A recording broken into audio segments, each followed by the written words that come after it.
How Hamas has duped Israel? Israel thought economic incentives would work, which means that the Gazans were coming to Israel, they were working. Hamas fighters were trained in plain sight, which means they thought they were training and it was not given due importance by Mossad. Hamas gave impression that it was not ready to fight. For 2 years, Hamas has not launched any operation within Israeli territory. Hamas created a mock Israeli settlement in Gaza. Now, this has been broken by Reuters. Let me credit them with this report. And they said they actually practice. And Hamas refrained from military actions over the last 2 years. In fact, Palestinian Authority was chiding them that why are they sitting quiet. That's another story, another day. And many Hamas leaders were unaware of the plan, which means it was compartmentalized. Only few people were aware of it. And let me take you through the map also after this. And Hamas jammed communications in the same area. Now, if Hamas has jammed communication in some areas, I think this is a new technology they must have developed, or I think it's a I think they have strengthened their forces, they have strengthened their technical aspect. And number of Israeli forces were below strength in Gaza. Reason? Some of them were redeployed in West Bank because of the settlement tension.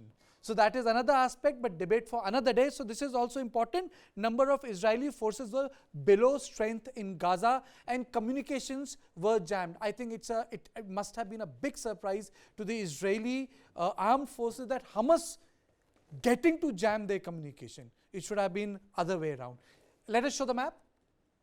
Now, these are the areas. Though Israeli forces, one of the press releases said that the fighting in most of these areas are over. But let me tell you that this is Gaza city, tightly packed. Sandeep, isn't it right? Half the size of Mumbai? Half the size of Mumbai.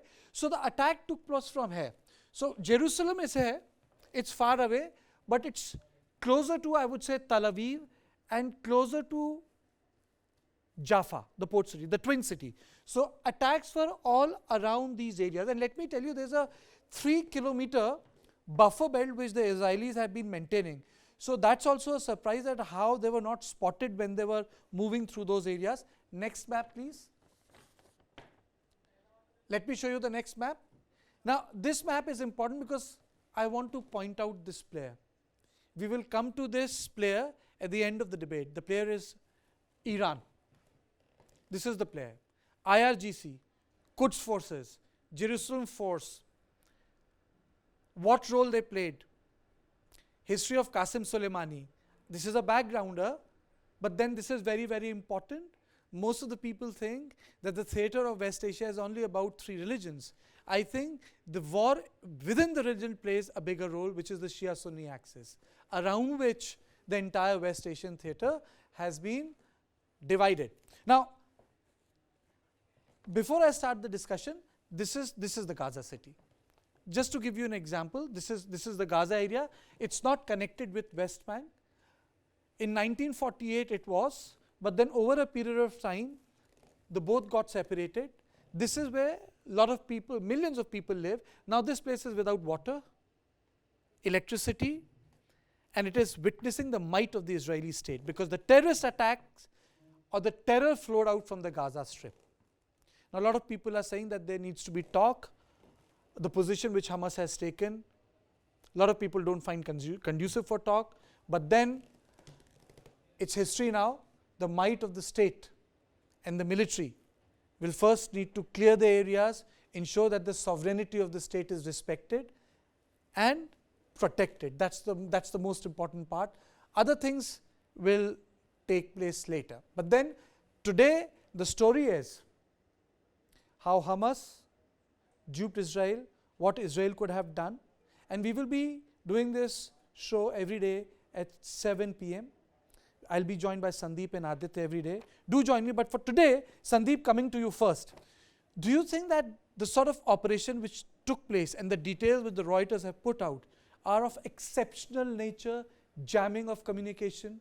1, taking over towns. 2, they created a mock settlement. 3, and they actually practiced their 4. And the Israelis thought that by giving them economic incentives, they would do away with war. 5. Well, Kartikeya, clearly this plan had been in the works for several months. These kind of this ground, air and sea coordinated invasion with a rocket barrage is not something that you can plan overnight. So very clearly, Hamas had been at it for several months, and from what we know now, they've displayed a very high level of operational security, or OPSEC, which is when you move, you mobilize, you train, you do everything with perfect radio silence. So what intelligence agencies typically look for is what is called chatter. Chatter is that bloom of communications that when, you know, a large number of people come together, they generate signal traffic, and that's what's picked up by intelligence agencies. But in this case, they seem to have done all of this training, this mobilization, this equipping in perfect radio silence, and that's where the Israeli intelligence agencies seem to have completely missed their plans. And the Israeli intelligence agencies, as you know, Kartikeya, are some of the most formidable agencies in the world. They have, you have Mossad, you have Shin Bet that does the domestic intelligence, you have Amal, that's military intelligence, you have Unit 8200, which collects signal intelligence. They have a plethora of intelligence agencies, but all of them seem to have missed this massive mobilization, this even massive the IRGC training. hand, Sandeep, even the IRGC hand, despite the fact that there's a history, despite the fact that the Israelis had been targeting them, despite the fact that they have been battered for 10 years,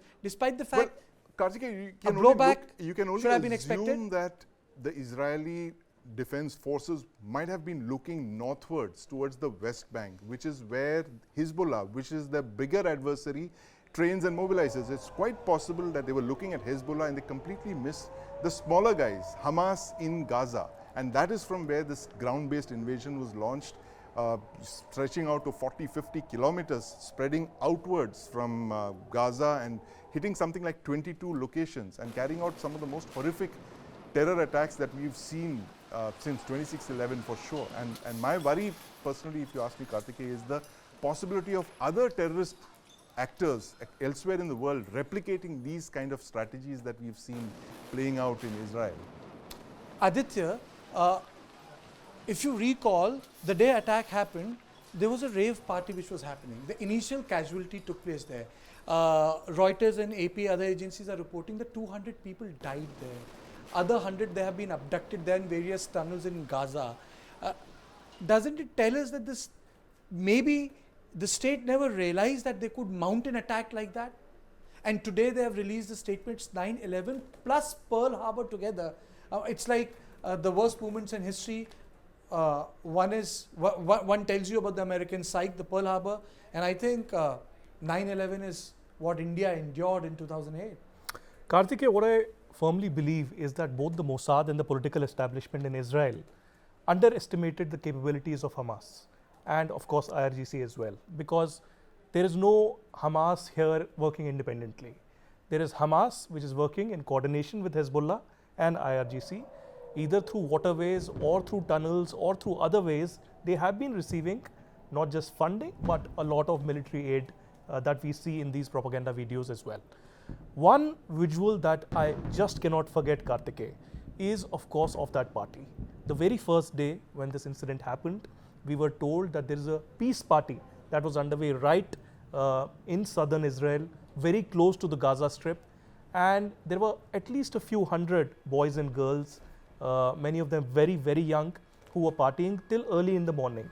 And there is this visual that comes to my mind, and perhaps later we can play it as well, of the party happening, people enjoying, drinking, and right when the video is at the party goers and people enjoying, nobody else is looking at the sky, but on the other end from the Gaza, there are these paragliders coming inside, and nobody seems to be noticing that in minutes everything will change.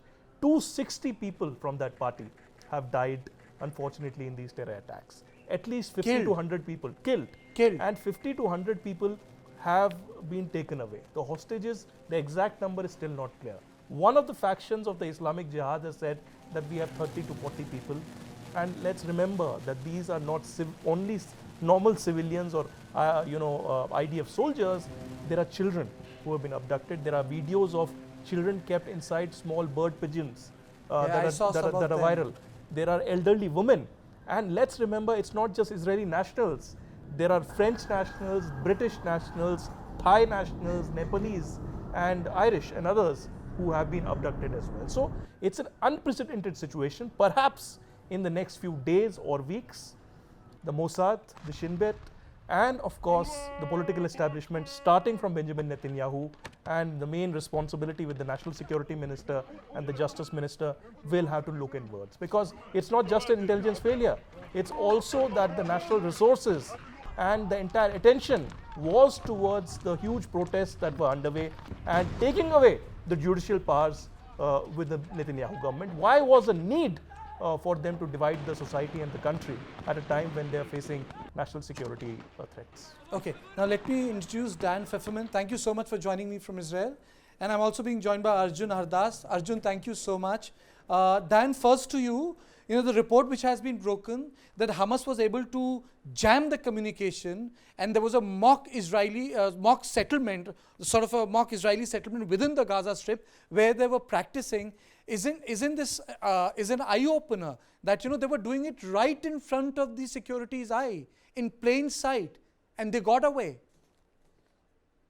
Yeah, this seems to be a massive, massive intelligence failure on the part of, as your analysts there were saying in the studio, the usually very well respected and formidable Israeli intelligence services.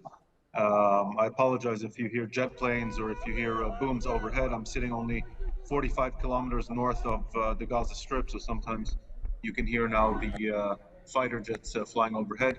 The intelligence failure is not just in a matter of capabilities, which Hamas and now, as it came out, the IRGC, the Iranian Guard Corps, managed to keep secret from Israeli intelligence services, but it's also what now we're referring to here in Israel as a failure of the intelligence conception. The conception was that Hamas political leadership wants stability, wants quiet, wants economic access to Israeli jobs. Tens of thousands of Gazans were employed in Israel every single day with work permits.